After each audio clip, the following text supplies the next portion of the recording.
Alors qu'il vient de fêter ses 129 ans en septembre dernier, il y a près de 60 ans, Peñarol conservait sa couronne en Copa Libertadores en triomphant de Palmeiras en finale.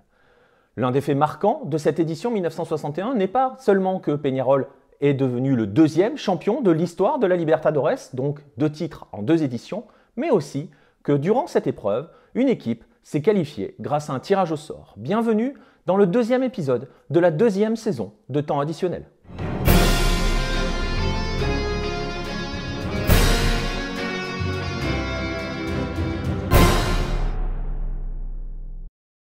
Le mardi 19 avril 1960, jour de la commémoration de l'arrivée des 33 Orientales, les hommes qui vont débarquer en Uruguay et conduire au processus d'indépendance du pays, Peñarol et Jorge Wisterman pénètrent sur la pelouse du Centenario, un Centenario qui a fait le plein de 35 000 spectateurs, pour ce qui est le premier match d'une toute nouvelle compétition, la Copa Campeones de América.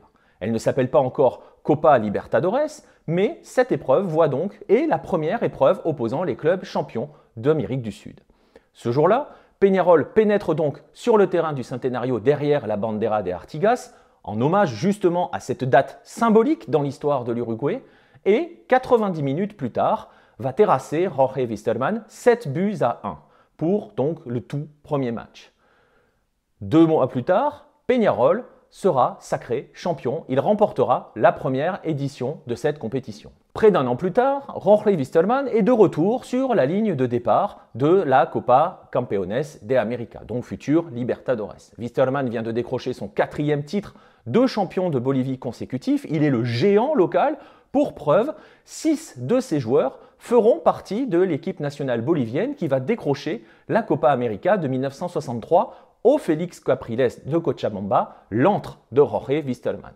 Et c'est justement ici, au Félix Capriles, que va débuter la campagne de Copa Libertadores de Wisterman 1961, une Copa Libertadores qui lui offre comme premier adversaire Independiente Santa Fe, champion de Colombie pour la 3e fois de son histoire. Le match aller à Cochabamba se termine par une victoire 3-2 de l'Aviador, surnom de Jorge Wisterman, un Aviador qui va donc devoir se préparer à voyager une semaine plus tard à Bogota, au Campín, pour défendre cette avance. Cette avance ne tient qu'une demi-heure. Au match retour, le temps pour Oscar Claure Mendes d'inscrire un but contre son camp, le seul but de la rencontre pour Santa Fe. Seul but de la rencontre, donc Santa Fe s'impose 1-0 et revient donc à égalité avec Jorge Wisterman sur l'ensemble des 2 rencontres. Pourquoi à égalité?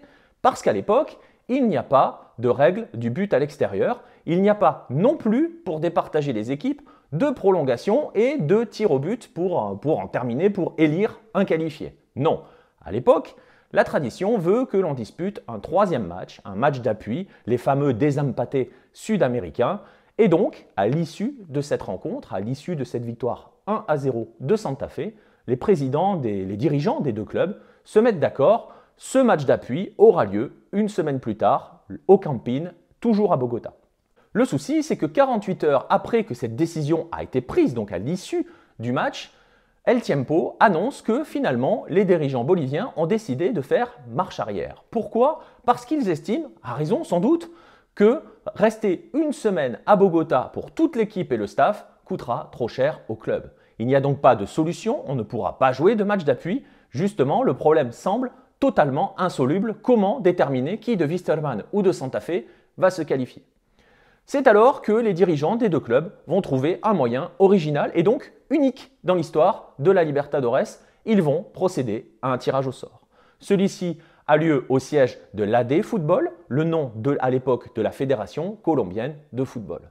2 papiers sont ainsi déposés, un par club bien évidemment, chacun signé par le président du club qu'il représente.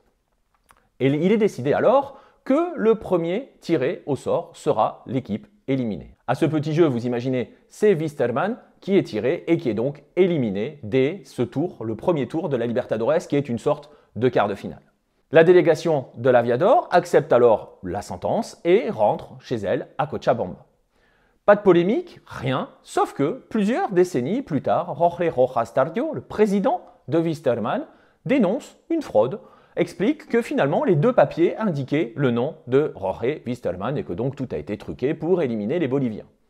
Bien évidemment, il sera totalement impossible de vérifier ces faits, le temps ayant coulé depuis, on parle de plusieurs décennies après les faits pour les déclarations du président Wisterman. Ce que l'on sait, c'est qu'alors, à l'époque, un an après Millonarios, Santa Fe devient le deuxième club colombien à se hisser en demi-finale de la future Copa Libertadores. Malheureusement pour les Cardenales, surnom d'Independiente Santa Fe, l'aventure va s'arrêter face à Palmeiras, le Palmeiras de Djalma Santos et Julinho. Un Palmeiras que Wisterman pourrait croiser cette année en quart de finale de la Libertadores. Un Palmeiras qui, en juin 1961, va s'incliner en finale, battu par Peñarol. Independiente Santa Fe devra attendre 6 ans pour retrouver la Libertadores. Wisterman attendra 5 ans. Le fait est que ce jour de mai 1961, l'histoire s'est écrite pour la première fois et la seule fois de la Libertadores. Une équipe s'est qualifiée par tirage au sort.